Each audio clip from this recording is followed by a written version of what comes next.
Et salut tout le monde, je suis ravie de vous retrouver aujourd'hui pour ouvrir ensemble la 18e case du calendrier de l'Avent.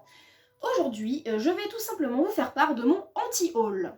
Pour ceux qui ne savent pas ce que c'est qu'un anti-haul, c'est tout simplement en fait des choses, des articles qu'on n'achèterait pas. Je vais pas dire jamais parce que on sait jamais, hein, voilà, faut jamais dire jamais, ça fait beaucoup jamais dans la même phrase. Donc il y a que les imbéciles qui changent pas d'avis, etc., etc. Donc je dis pas que je suis totalement fermée sur tout ce que je vais citer dans cette vidéo, mais en tout cas c'est à l'instant T, je vois ça dans un magasin, ce n'est pas ça que je vais acheter, enfin dans une sellerie ou quoi, c'est pas ça que je vais acheter. On commence tout de suite avec le premier article que moi je n'achèterai pas, ou qu'il ne faut pas spécialement m'offrir parce que ça me ferait pas forcément plaisir. C'est tout simplement les bridons à muserolle croisée. Alors pourquoi parce que moi à l'instant T avec mes poneys, j'ai pas besoin de muserolle croisée déjà.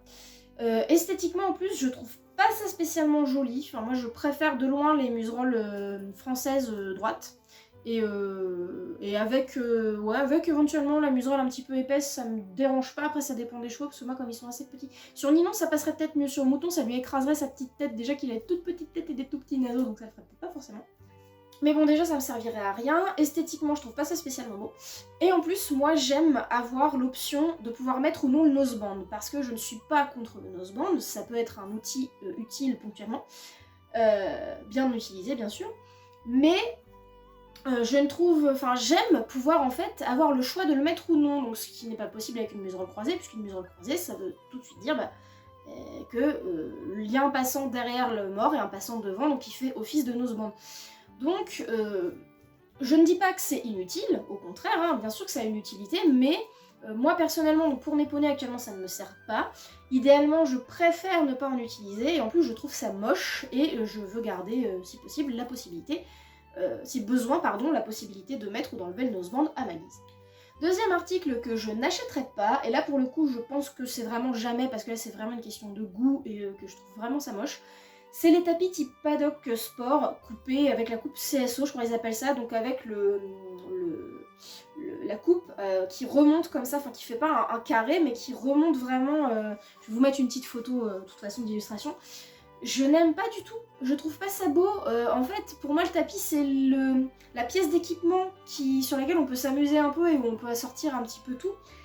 Et moi, dans cette coupe-là, je trouve que du coup, il y a moins de matière et du coup, moins de couleurs visibles. Alors, tous les goûts sont dans la nature et chacun fait ce qu'il veut. Mais alors moi, je trouve ça vraiment extrêmement dommage. Là où, voilà, un tapis classique, comme ça permet d'ajouter un petit peu de couleur, un petit peu de surface colorée sur l'équipement. Et voilà, donc... moi, vraiment, non, les tapis type coupe CSO comme ça, donc type paddock sport, je n'aime pas du tout, donc je n'en achèterai pas. Ensuite, qu'est-ce que je n'achèterai pas ce sont tout ce qui est vêtements d'équitation, donc veste, t-shirt, pantalon, tout ça, à plus de 100 € l'article. Pourquoi ? Parce que je trouve que c'est beaucoup investir dans quelque chose, dans un vêtement qui vaut pas forcément ce prix là. Déjà souvent c'est des grosses marges, alors que un tapis, je vais pas dire de marque, j'en sais rien moi, un tapis de marque plus cher qui va faire plus cher et pas forcément mieux qu'un pantalon Decathlon, par exemple Decathlon ou Kramer. Pour moi c'est vraiment dommage d'investir autant d'argent dans des articles comme ça où la qualité justifie pas spécialement le fait de le faire payer aussi cher. Donc ouais non, moi je suis pas partisane de ça. Encore, quand c'est un vêtement très technique, éventuellement un manteau, je dis pas, il y a des manteaux qui peuvent valoir un petit peu plus de 100 €, mais pour lesquels ça se vaut, parce que c'est vraiment quelque chose de technique qui a été étudié pour avoir une coupe faite pour monter à cheval, imperméable et machin, etc. Donc là je veux bien. Mais quand je vois que par exemple le blouson Pénélope, les blousons Pénélope qui sont super beaux, mais que Kramer peut faire les mêmes, c'est littéralement la même chose sans le petit logo Pénélope, beaucoup moins cher, je trouve ça un petit peu limite quand même, je trouve ça, ouais, dommage. Après, peut-être que niveau qualité, moi n'en ayant essayé aucun, je ne peux pas me prononcer là-dessus. Peut-être que niveau qualité, il y a une différence et que les Pénélope tiennent bien dans le temps, je ne sais pas, hein. Mais bon, moi, franchement, je me tourne pas vraiment vers ces articles-là, voilà. Moi, vraiment, continuer chez Kramer et Decathlon, ça me va très bien. Je trouve dommage pour ma part, chacun fait ce qu'il veut après en fonction de son budget et de ses envies. Moi, pour ma part, je n'achète pas et je n'achèterai pas de vêtements qui valent plus cher que ce que moi j'ai envie de mettre dans mes vêtements d'équitation. Donc tout ce qui est à plus de 100 €, l'article.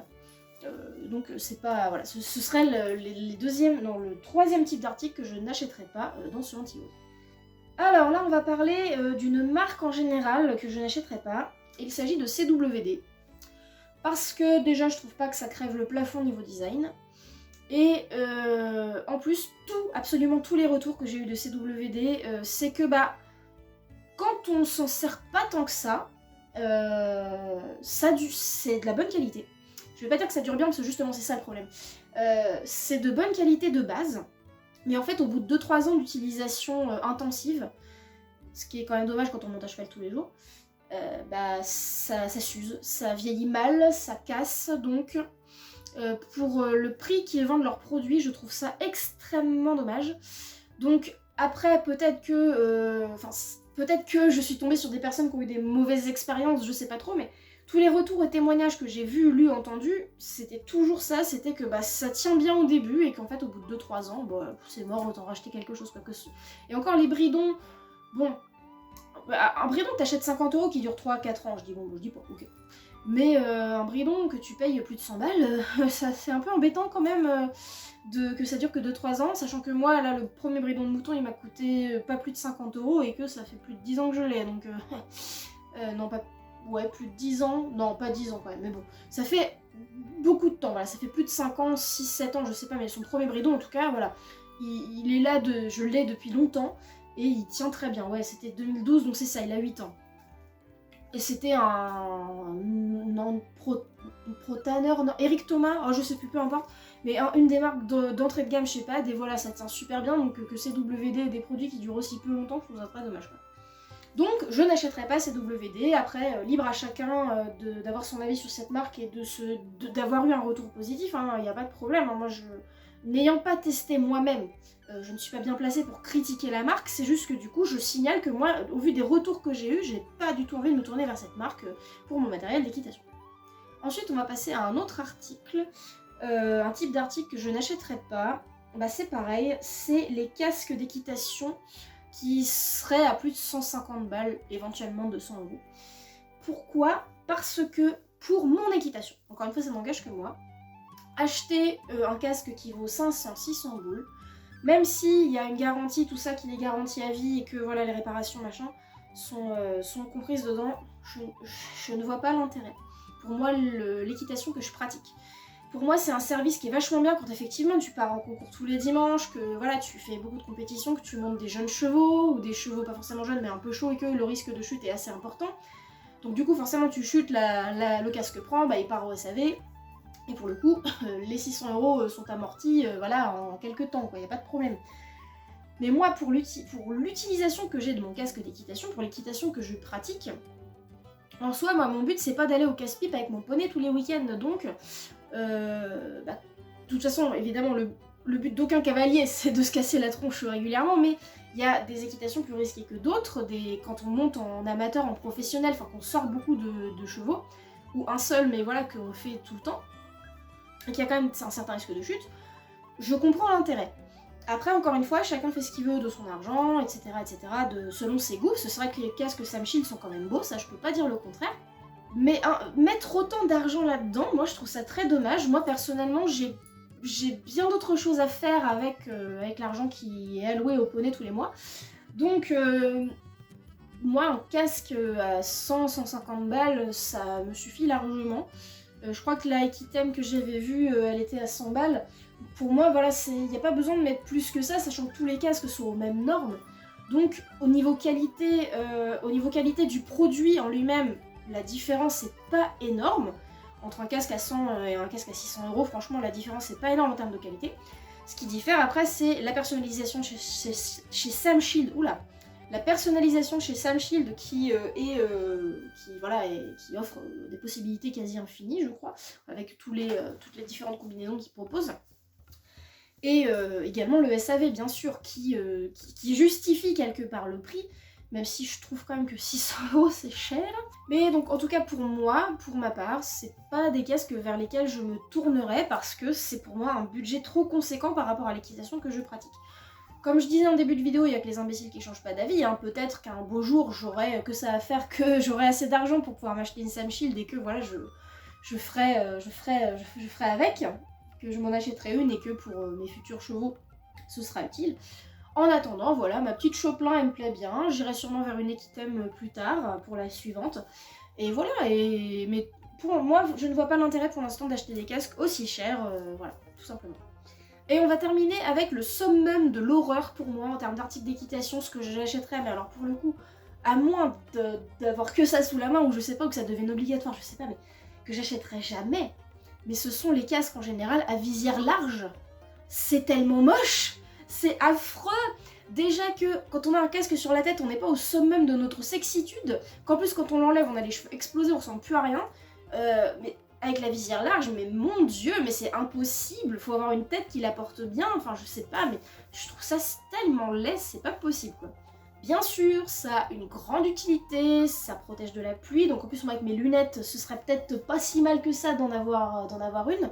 Ça protège du soleil, donc franchement c'est pas bête comme idée, c'est bien, et c'est utile.